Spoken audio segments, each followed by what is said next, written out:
Olá, sou o Santiago, adoro conhecer pessoas, acredito no melhor do ser humano. Com esse intuito, criei este novo projeto Olhos nos Olhos, onde irei conversar com vários convidados, pessoas que nos inspiram. Bem-vindos. Olá a todos, sejam bem-vindos. É para mim uma grande honra iniciar o primeiro episódio das conversas Olhos nos Olhos com o meu querido amigo de longa data, Sérgio Brandão. Um homem de prancha debaixo dos pés, um apaixonado pelo mar, com uma longa história de vida, uma vida entregue ao surf, ao mar, e é disso mesmo que vamos falar. Sérgio, gratidão imensa. Obrigado. É uma grande honra estar aqui contigo, olhos nos olhos. Um grande amigo de há muitos anos. E agradeço a tua disponibilidade para estarmos juntos nesta conversa. Obrigado eu, Tiago.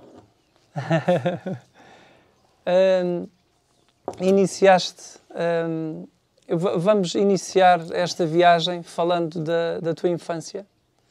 Vamos começar aí.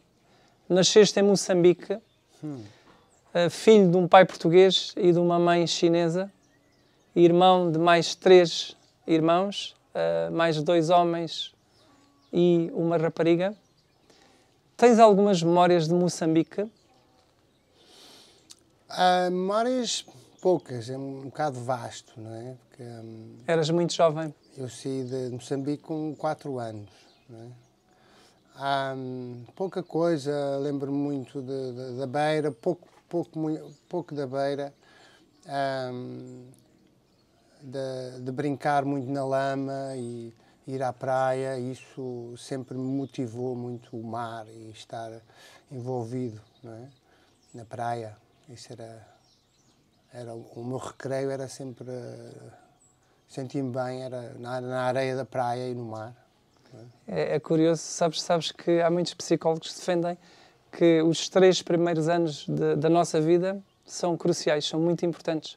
E tu acabaste, de certa forma, por ter essa oportunidade de brincar na lama, de colocar os pés na areia, de sentir o mar. Achas que isso, de certa forma, acabou por te incentivar e ser uma linha condutora para a tua vida de surfista? Eu acho que sim, eu acho que teve tudo a ver. Sempre que mudava de poleiro, né, de sítio, ia para o pé do litoral, né, à beira-mar. Exato. Em Moçambique fui para a Costa da Caparica, onde já havia as ondas, havia aqueles pardões e tomávamos banhos e andava em cima das rochas a querer pescar e apanhar aquelas algas e aquelas coisas que a minha mãe queria, né, para cozinhar. Para cozinhar. Né?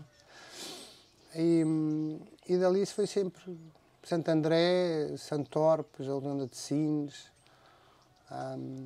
foi sempre ao pé do mar e foi aí que eu comecei realmente. Pois foi já em Santo André que começaste a surfar. Iniciaste pelo bodyboard ou pelo surf? Eu comecei pelo bodyboard, mas eu tinha a grande ideia do surfista com crista de mohawk num póster no meu quarto, e aquilo é que eu surfava todos os dias. Olhando para aquele póster, mergulhavas no póster todos os dias, eu quero fazer surf. Porque não havia pranchas na altura, não havia muita informação. Então tudo o que eu tinha era aquele póster e aquilo fez-me, né, seguir. Estamos a falar por volta de 1985, 1986, mais ou menos, há 35 anos atrás. Por aí, não sim. É? Sim. Na altura que eu comecei a surfar, entre os 13 e 14 anos, mas já tinha aquilo na cabeça, a prancha, onde é que eu vou buscar a prancha, e pedi à minha mãe para me trazer uma prancha de surf, não é?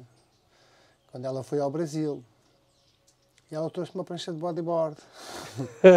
E eu, comecei a fazer bodyboard. E era a melhor prancha de bodyboard com um slick duro. Exato. Veio, não é? E depois, consegui, um amigo meu me deu uma prancha, não é? E eu, a partir daí, pronto, começaste a fazer o stand-up e... Pus no pé, depois nunca mais quis outra coisa. Exato. Tiveste aquela sensação do take-off e mais tarde tiveste essa experiência E a não é porque nós já nos conhecemos há muitos anos e eu acabei por também ir conhecendo alguns amigos teus, quer de São Torpes e depois também do Porto. O Porto vem mais tarde, vem depois da tropa? Sim, depois fui obrigado a ir à tropa, não é? Porque em 71 foi a última obrigação, não é? O ano obrigatório em que eu acho que foi um bocadinho mais tarde, porque eu sou de 74 e também fui. Fui obrigado. Não, eu lembro-me que em 71 era obrigado e em 72 já não era obrigado, mas as pessoas às vezes eram apanhadas e levadas, não é? Algo assim. Mas eu sei que os meus amigos eram de 72 e já ninguém foi à tropa. E eu era o único, apanhei ainda 8 meses, não é? Que pronto. E depois sim, depois fui para o Porto. Por curiosidade, cumpriste tropa onde? Em Setúbal. Em Setúbal, ok. Também perto do mar, né? De certa forma. Perto do mar. Sim. E a ida para o Porto surge quando? Ao sair da tropa, pronto, deixei de ser aquele teenager, não é? E tinha que fazer a vida, tinha que trabalhar. E o que é que eu sabia fazer?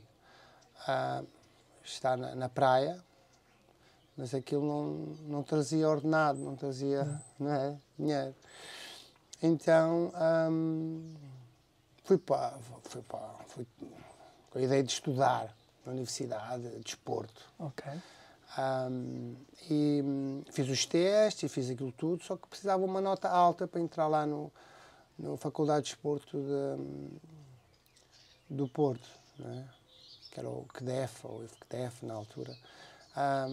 Então acabei por ir para uma privada e depois não me dei bem, depois a trabalhar num bar à noite para pagar os estudos também, não consegui conciliar. E passado 4 anos vim para o Algarve, mas já com uma ideia do que é que iria fazer no Algarve. De certa forma, quando tu vieste para o Algarve, já te trazias a inspiração de algumas pessoas que já faziam um trabalho à volta do surf no Porto.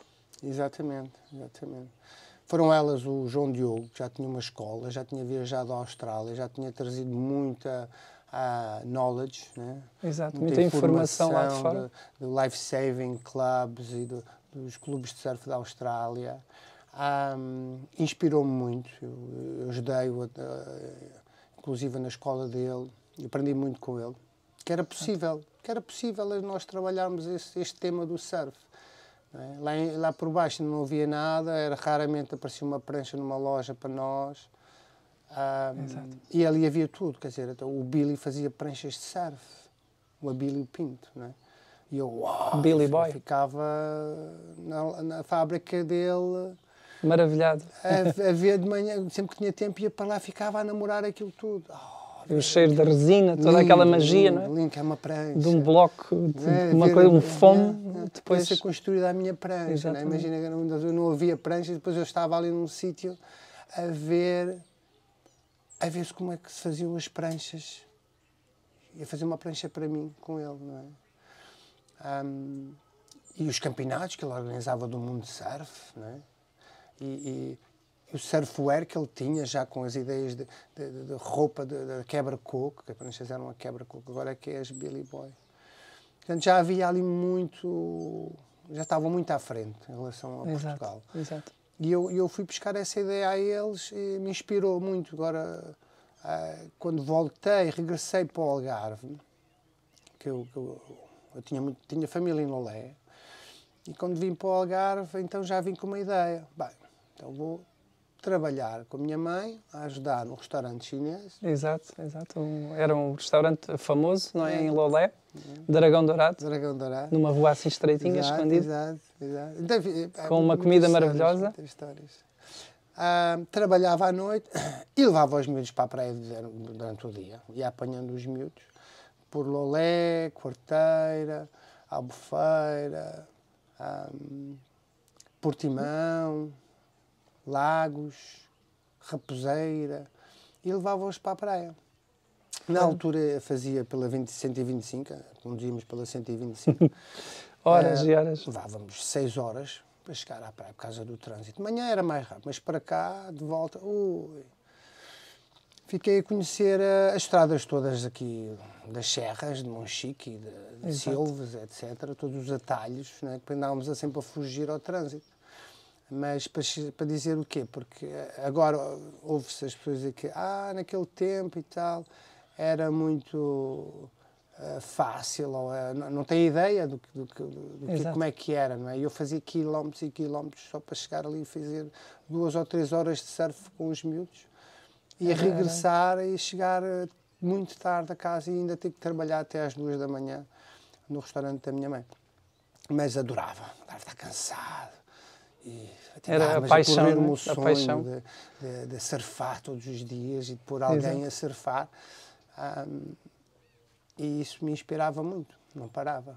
Esse era o meu objetivo, trabalhar na minha mãe era para ajudá-la e para ganhar algum para poder investir numa carrinha, ou num equipamento, ou num material. Eu recordo-me perfeitamente da tua primeira Toyota Ace, era assim, não era? Amarela? Daquelas que tinham umas mudanças exatamente, aqui ao lado do volante. Que no primeiro dia que eu comprei, queimou a junta da cabeça. Eu lembro que na altura fui contigo, com o Luís Alves e com o Pedro Alves, fomos a Peniche para conseguir, de certa forma, os apoios, não é? Os apoios das marcas para conseguires comprar os primeiros fatos. Exatamente. Da semente, do Nick, exatamente. Aqueles Malibus que ele ainda tem lá algumas pranchas muito antigas com triple stringers e na altura, como não havia as pranchas soft, não é? Eram pranchas de fibra, que eles todos os meus alunos aprenderam. Não existiam as softboards, que hoje em dia é uma coisa que vamos a qualquer praia e encontramos, não é? É só hardboards, então começava-se da maneira mais difícil, não é? Exato. E aquela sensibilidade, dá uma sensação que houve um período, e diz-me se estou certo, em que haviam os longboards e depois haviam as pranchas pequenas. Não é? Estes conceitos de pranchas intermédias dá uma sensação que também foram aparecendo depois com a necessidade da aprendizagem. Exato. Na altura houve uma evolução gigantesca. Na altura ou era as shortboards, mas pranchas muito grossas, já, não é? Que ainda tenho algumas lá em casa, ou eram os longboards que existiam para a malta que ia iniciar, tudo de fibra. Exato. Começaram a aparecer as pranchas que começaram a ser intermédias, que chamavam as Evolutions, não é? Que não eram um nose round, mas era mais, não era tão em bico, mas era mais curvo, não é? Já Trifin, que já era para aqueles intermédios, não é? Desde 6,8 a 7 qualquer coisa, era tipo os Malibus, mas Evolution. Havia o Malibu também, mas o Evolution era aquela prancha que nem era carne nem peixe, era uma intermédia, não é? O surf teve um boom gigantesco, extraordinário nestes últimos anos, mas voltando à tua, de certa forma, persistência, perseverança, junto dos jovens, tive esse privilégio também de te ver, não é? Sair com a Toyota Ace rumo a Sagres, rumo à costa onde há mais ondas, e lembro-me de os teus desafios, não é? Enquanto incentivador, enquanto professor, treinador daqueles jovens, porque às vezes existiam rixas que são saudáveis, não é? Porque preparar um jovem para ser um competidor implica também um acompanhamento da parte psicológica muito grande, uma grande presença, porque há frustração, há miúdos que têm maior aptidão, há outros que têm mais medo das ondas grandes, etc, não é? É um mundo. E quando olhas para trás, não é? Tu marcaste muito a vida destes, continuas a marcar, mas na altura esses primeiros jovens, que se tornaram alguns deles grandes surfistas, não é? Como o caso do Marlon Lip, o Francisco Canelas, o Alex Botelho, entre outros. Recordas-te desses episódios, desses momentos? Eu lembro-me também do Carlos Neves de Quarteira, que também era um bom surfista e que às vezes era desafiante, porque ele era um miúdo muito giro, muito comunicativo, mas às vezes era desafiante. e tu sempre com a tua paixão, com a tua perseverança a acreditar naqueles atletas e a puxar por eles. Isso é um trabalho que não tem preço, é uma coisa maravilhosa que fazias com o teu coração, acreditar neles. Lembro-me também de assistir a treinos em que tu incentivavas a aprendizagem do inglês, da língua inglesa, que é extremamente importante para um surfista que queira fazer um circuito mundial, que queira estar mesmo na elite mundial ou nos campeonatos europeus. A língua, não é, que abre portas. Podes falar um bocadinho sobre essa experiência? Uau! É uma grande viagem para trás. Né? Sim, quer dizer, a primeira geração que eu comecei a treinar eram basicamente miúdos que já faziam surf, né? Eram miúdos que já tinham pranchinhas, já brincavam, foi mais fácil, de certa maneira, apanhá-los, né? Era comunicar com eles, levá-los à praia, fazer parte de um programa, levá-los às competições e aprender com eles também como é que eu ia ensinar, seja o que for. Exato. Né? Precisava de conhecimento. Né? Como eu vinha de muitos desportos que tinha praticado na altura, quando era mais novo, desde os 6, 7 anos que praticava desporto, praticava tudo que era pavilhão. Né? E o meu desporto de eleição ou era futebol, ou era hóquei patins, ou treinava judo, ou treinava basquetebol, ou fazia tudo o que era possível. Não é? Até que, pronto, o Marco foi-me chamando mais. Mas voltando aí atrás a essa pergunta, eu perco-me. Sim, pegar essa primeira geração foi um bocado mais fácil, no sentido em que não tinha que criar as bases. Exato, é? Eles já tinham a base, tu só tinhas que aperfeiçoar, ajudar a aperfeiçoar. E depois faltava-me mais pedagogia, faltava mais knowledge, né? Conhecimento. E eu aprendi alguma coisa em Portugal, com os cursos que tirei, não é? Na Federação, mas não bastava. Exato. Então fez-me viajar à Austrália. Para a Austrália, para aprender com a Surfing Austrália, e levei na altura até o Alex e outro miúdo que era o Mark Odo. E a partir daí comecei a ver que, uau, lá fora há mais conhecimento, há mais informação. Mais anos de surf, não é? Muito mais experiência. Eu, naquela altura, diria que eles estavam para aí uns 100 anos à nossa frente. Exato, é? Exato. E vi muito como é que eles tinham os treinos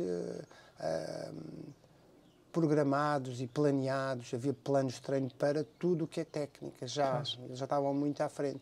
E eu só tive que estudar e perceber como é que eles funcionavam. Tivemos na altura com o Sasha Stoker, que foi um dos competidores muito conhecidos na altura, no CT, em que aprendi muito com eles e depois também o que eu sinto é que nós aprendemos com todos. Exato. Mas também não sigo nenhum, sigo-me a mim próprio. Exato. Né? Apanho toda a informação e crio as minhas próprias maneiras de ensinar. Mas esta humildade que estás a falar é muito importante na vida de todos nós, não é? Termos a mente aberta para aprender com os outros. E é como tu dizes, e bem, aprendemos com todos. Com os nossos alunos, então, o que é difícil de aprender é com os meus filhos. É que eu acho mais difícil. É o melhor desafio. Da família, porque eles conhecem, não é? Mas tudo o resto, acho que sim, eu acho que é muito por aí. Não é? Essa geração, estamos a falar a primeira geração que apareceu, esses miúdos que já surfavam, desde o Carlitos, que foi um que era o mais destemido, que chegava aos coxos, entrava e surfava a mar grande, como umas 6-0 e 5-11 e coisas do género já na altura, enquanto o Marlon surfava com pranchas maiores, não é? Exato. Canelas ainda nem surfava nos coxos quase naquela altura, mas já estimulava-os muito para ir para o Canguru, na Arrifana, porque aí é que eles têm experiência mais de mar grande. Exato. Ali têm condições para isso. Juntou-se também o Gonis, o Bizarreta na altura, que fazia uma peladinha com o Marlon e viajávamos pelos campeonatos de Key West, pela Europa. E aí já havia aí um ritmo já de coaching, né? Já me sentia coaching. Exato, com eles. e aprender como é que eu iria entrar com essa parte mental de competição neles, não é? E conseguimos bons feitos. Não é? Eles miúdos iam com 14 anos e chegaram até a chegar aos quartos finais, quase às meias finais, também no QS. Quer dizer, já havia ali muita técnica e muito trabalho. Mas eu necessitava mais. E então foi quando comecei a promover o surf o ensino secundário, básico. Secundário. Ia lá para dentro, fazia umas aulas de surf. Diz-me só, começaste em que escolas? Escolas da zona de Lagos. Na zona de Lagos. É? Ali pelas zonas de Lagos, pela Júlio Dantas, etc. E fiz em Portimão também, onde havia mais afluência de crianças com essa aptidão. E a ligação grande, ao mar não é? também, não é? Também fiz na Vila, uma vez ou outra, mas depois poucos vinham. A Vila era muito bodyboard. Sim, Vila do Bispo, não é? Pouca coisa, havia um ou outro aluno que veio. Existe a tradição do bodyboard, já era há muitos anos. Era muito forte no bodyboard, ainda hoje é. Ainda hoje é, exato. E então fui buscar miúdos mais dessa zona aí de Lagos e Portimão e etc. E aí criei-os de raiz. Aí é que eu vi o que é criar de raiz e ser o coaching. Porque quando a gente diz, eu sou coach, eu pego nos alunos que já fazem surf e dou umas dicas, mas não basta. Exato. Ali começaste mesmo de raiz? Queria pegar desde raiz e formatar. Mesmo desde a iniciação? Stand-up e por aí fora. A primeira geração, quando houve resultados tipo o Goni, já tinha um patrocínio tal da avó, como o Barlon teve uns patrocínios da Quicksilver, etc.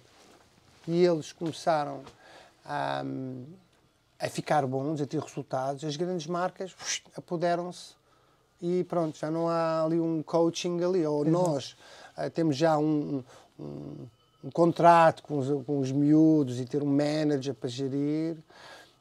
Ou então passamos a segundo plano e eles seguem a carreira dele. Por certa forma, normal, essas grandes marcas já têm os coaches integrados, deles, não é?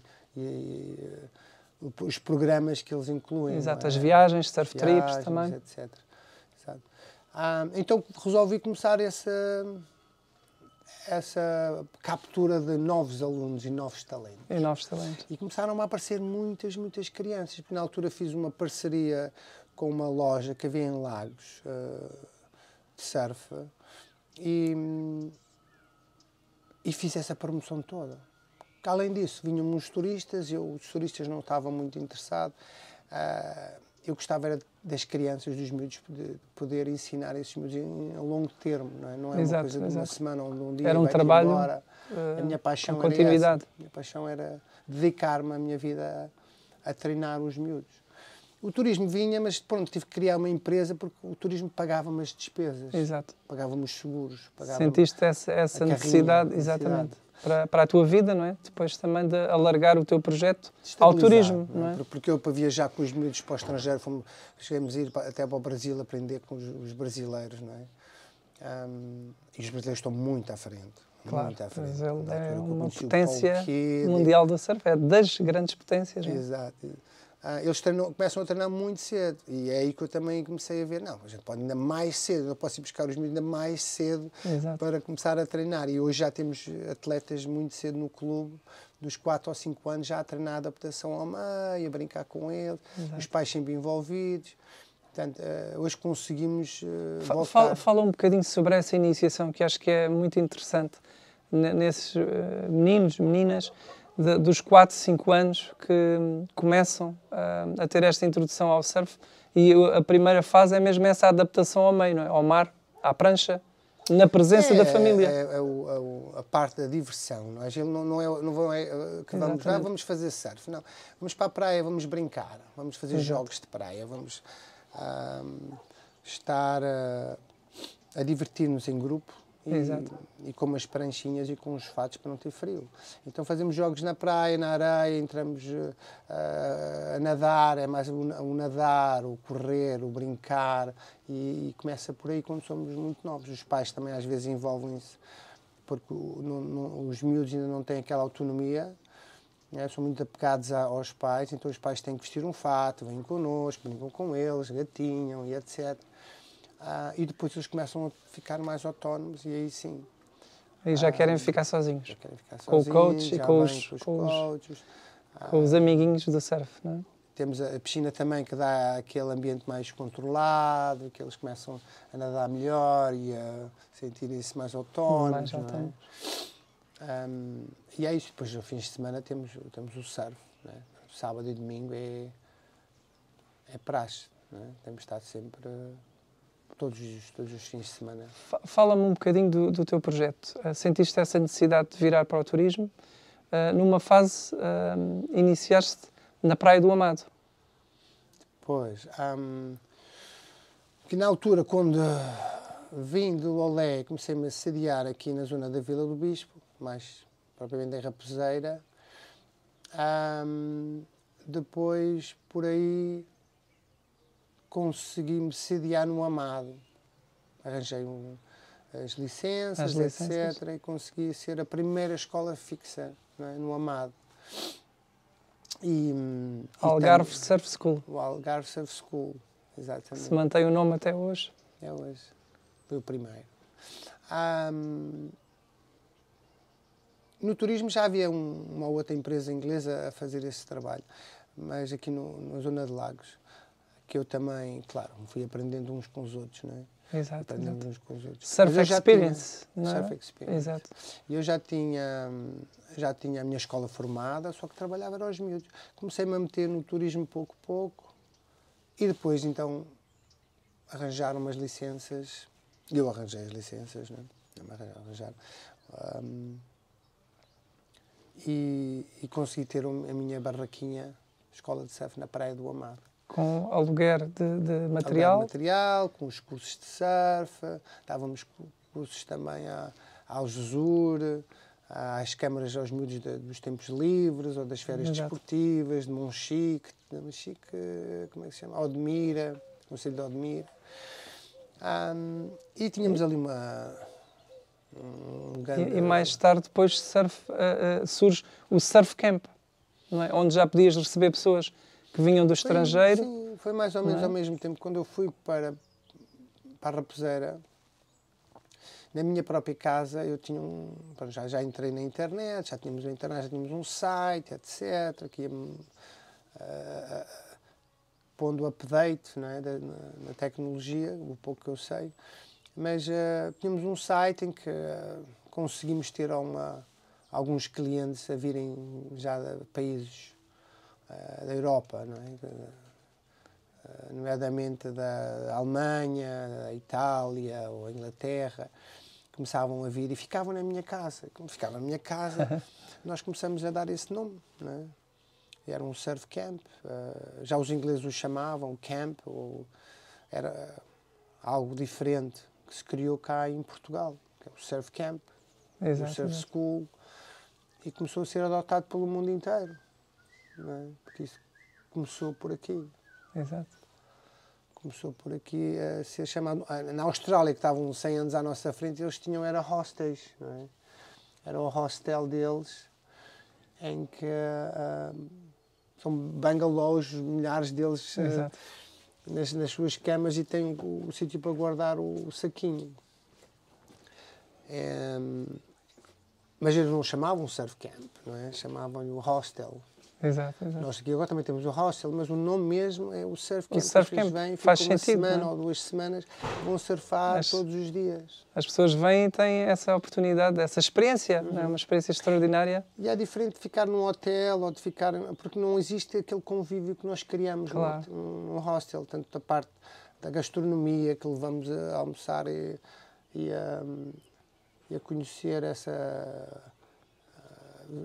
gastronomia local. Exato. E tanto como os sítios... E depois as praias, não é? As praias, os monumentos... Que vão variando dependendo do estado do mar, do vento, tudo. Exato. A pesca, não é? A gente leva-vos a conhecer o Porto Sol, o Farol, a Fortaleza, nas festas também que existem na própria vila que nós temos. E esse contacto também com as pessoas locais, não é? As pessoas da terra. Os mercados. São pontos que se fazem, não é? Exato. No meio de tudo isto e do Surf Camp, conheceste a Debbie, a tua mulher. Pois. Podes-nos falar um bocadinho sobre tanta gente a chegar e a sair. era suposto que eu ia conhecer alguém, não é? Mas sim, não foi uma cliente que veio para o meu surf camp, mas foi uma amiga minha que casou e ela veio dos Estados Unidos para conhecer, para ver a amiga, não é? E Ok, para visitar. E conhecemos. Veio do outro lado do mundo e eu estava cá à conheceram-se. espera dela. E hoje continuam juntos já há quantos anos? Já faz 12 anos. 12 anos. 12 anos, idade do... 3 filhos? 3 filhos. 2 rapazes e uma menina, uma rapariga. Chega. Quer dizer, eu por mim. Mas eu pensava que é fácil, é só fazer filhos. Mas não é só fazê-los, não. Tem muito mais trabalho.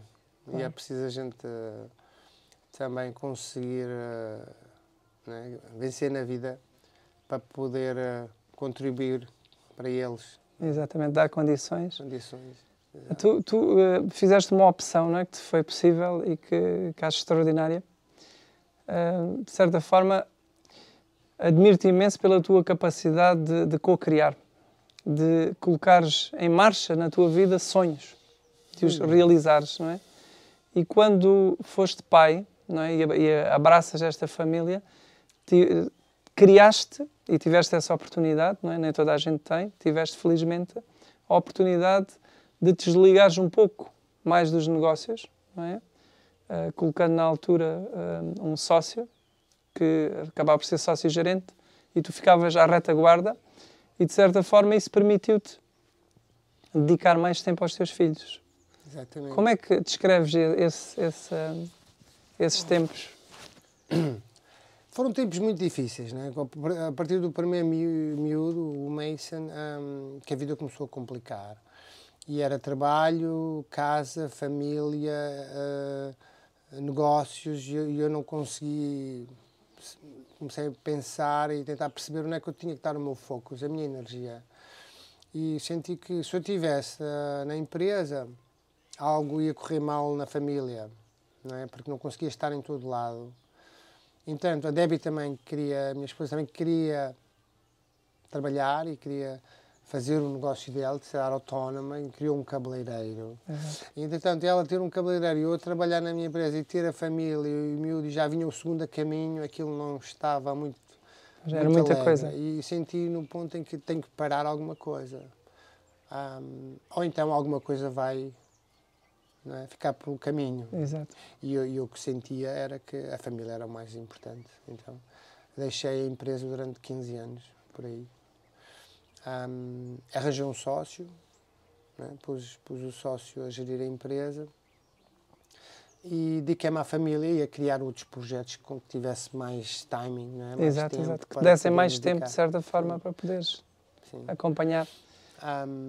E sim, e continuei a pesquisar, e quando surgiu a oportunidade de continuar com o clube, com os miúdos do clube, a criar novos atletas, andar com eles para cima e para baixo, mas também não era fácil ter miúdos e ter que sair e viajar, portanto o tempo era limitado.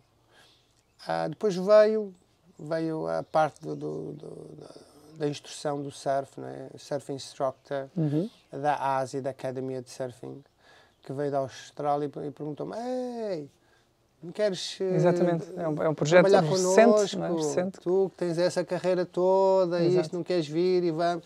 E eu achei aquilo interessante, então convergimos as ideias e comecei a dar formação de instrutores.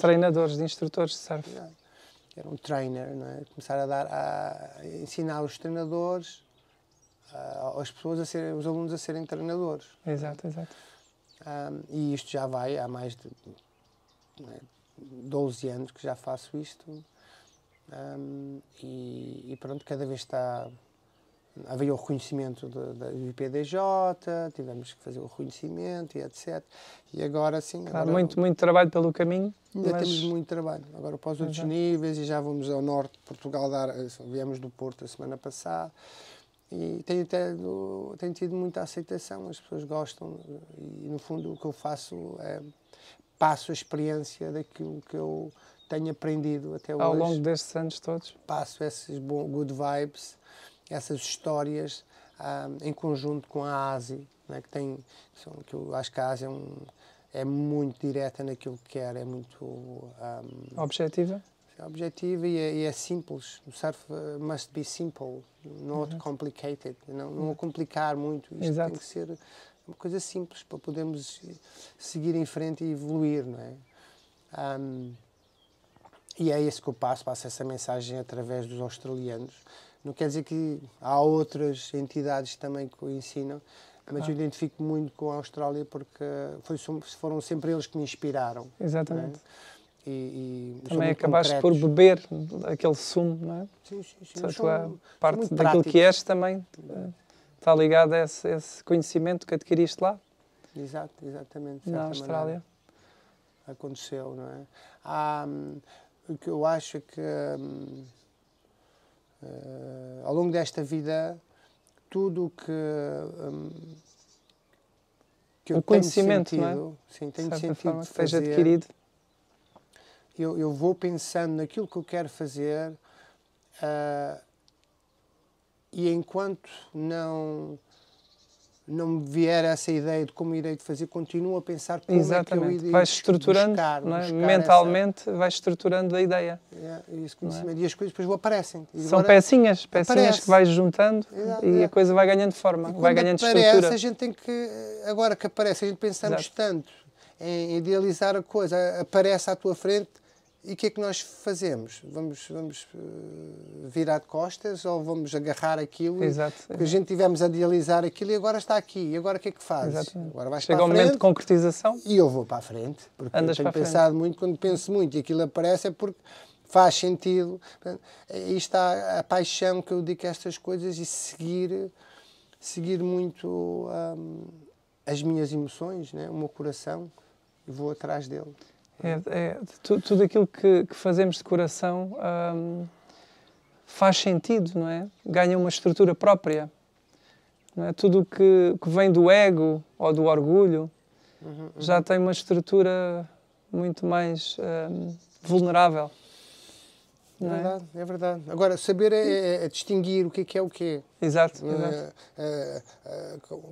Como aprender a não ser espontâneo ou perspicaz ou não é? Ter essa impulsividade, não, ter calma, ter sentir, pensar exatamente se faz sentido e leva tempo a chegar a essa resposta. É uma maturidade emocional, não é? Que se vai ganhando com a experiência de vida, com o tempo.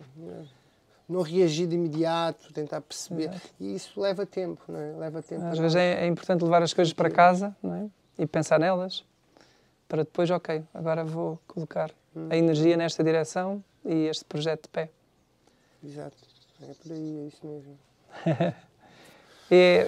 Esta é uma característica que tu tens, que já falámos nela e que admiro imenso, é esta tua capacidade mesmo de co-criar e de realizar, meter as coisas em marcha. Daqui a uns anos, um dia que partas deste plano, como é que gostavas que te recordassem? Não sei, como a pessoa que inspirou outras pessoas, não é? Algo assim do género, porque no fundo é o que eu tento fazer em cada formação que eu dou, em cada aluno que eu treino, ou que me dedico, ou à minha família, é que, não é? Passar esta experiência, passar esta paixão, fazer algo com paixão, porque acho que é o que faz sentido. Fazer algo que nós não sentimos, não é? Temos que sentir a coisa, temos que sentir exatamente. Esse é um ponto muito importante. É? Temos Agora, os pilares, quando são construídos nesta base, não é? Da paixão, daquilo que acreditamos, nesse amor, não é? Que vem de dentro, tudo fica com uma estrutura muito mais sólida. Pois. Quando é criado, não é? Numa estrutura oposta, existe uma debilidade, não é? Em qualquer projeto de vida. Gratidão imensa. Verdade.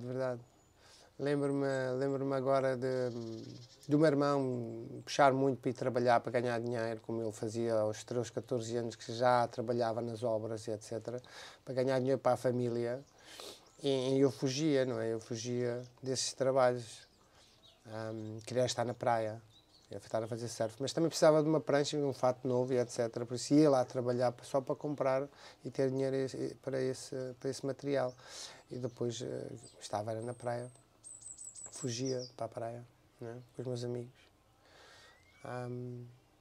A paixão. E o meu irmão dizia, pá, a praia, o que é que isto vai trazer? O que é que isto vai trazer na vida? E na altura, não é? Quem diria, Era o pé não é? descalço, Há 35 anos atrás, quem diria que o surf chegaria onde chegou, não é? Eu seguia a vir para a praia. Hoje Era aquilo o surf é uma indústria gigantesca que movimenta muito, muito dinheiro, não é?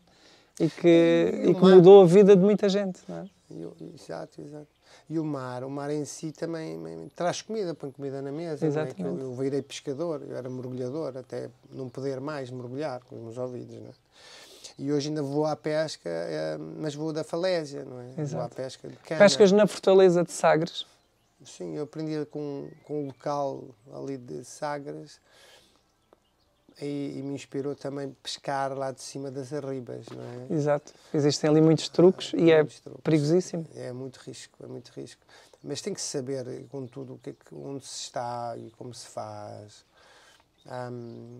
E adoro quando o peixe abunda lá, eu vou lá tirar um peixinho ao outro. Ali apanhas mais o quê? São sargos? Apanha-se sargos, apanha-se robalos, apanha-se muitas douradas grandes. Okay. Grandes. Tem uma técnica de lançar o cesto para apanhar um peixe grande, né, que a cana não consegue levantar um peixe de mais que 2 kg, já é difícil. A linha depois, se calhar, até acaba por rebentar. A cana, a linha, tiramos peixes de 5 e 6 kg. Claro, que tem muita força. Não é? Temos que mandar um cesto pela linha, portanto tem ali uma técnica muito antiga, ancestral, que já os pescadores usavam e usa-se em vários sítios do país. Mas acho é uma adrenalina também muito boa. E a gente ir apanhar o peixinho. Hoje vou apanhar um peixe. E se tiver peixe, a gente apanhamos vários peixes. E quando apanhas, eu não vendo o peixe. Eu dou peixe aos amigos e aos vizinhos e trocamos por não é? Por outros alimentos. Meus vizinhos são todos agricultores. Então eu também faço a minha horta. Gosto de fazer a horta. Gosto de dedicar-me àquilo na altura de janeiro até março, né? Abril. E trabalhar a terra para colher. E ter os peixinhos frescos, aquela altura é muito boa, é gratificante. E estas terras pequenas têm esta bênção das pessoas acabarem por estar mais próximas e haver essa partilha, não é? Troca. Poderes oferecer o peixe, receber os legumes, o que quer que seja, não é? Haver esta troca que é uma coisa maravilhosa. O pessoal de Sagres, as pessoas que vivem ali naquela zona de Sagres, têm o mar, têm a horta, não é? Pouco mais precisam. Exato. Tem água, tem a casinha deles. Exatamente. Uma vida precisam, simples. Trabalham um bocadinho e pronto, pagam alguma coisa, mas é simples. Acaba por ser uma vida simples e um ritmo muito mais tranquilo. Sustentável. Exato. Sustentável. Exato. Eu quero ser sustentável. Exato. É por aí que caminhamos, não é? Tentarmos ser outra vez sustentáveis. Uma vida mais tranquila, com um ritmo que traz saúde, não é? É um ritmo que traz saúde. Exatamente. Quando vivemos fora de nós, é quase como uma bicicleta, não é? Em que a corrente salta e tudo vai. Quando estamos dentro do nosso ritmo, vamos pedalando e a vida vai, as coisas vão surgindo, vão acontecendo. E sentimos muito mais realizados, felizes, tranquilos. E é isso que todos procuramos, não é? Exato. Mas há alturas que não estamos confusos, não sabemos onde é que temos que remar, para onde é que temos que ir, qual é a direção. Exato, não é só mas há que parar tudo e são as pausas que são tão necessárias. Meditar e tentar perceber exatamente onde é que... Qual é o próximo passo e qual é a direção, não é? A direção, não é? Onde é que a gente tem que projetar a nossa energia, não é? O nosso focus. O foco. Isso é muito importante, não é? Onde é que colocamos a nossa energia a cada momento.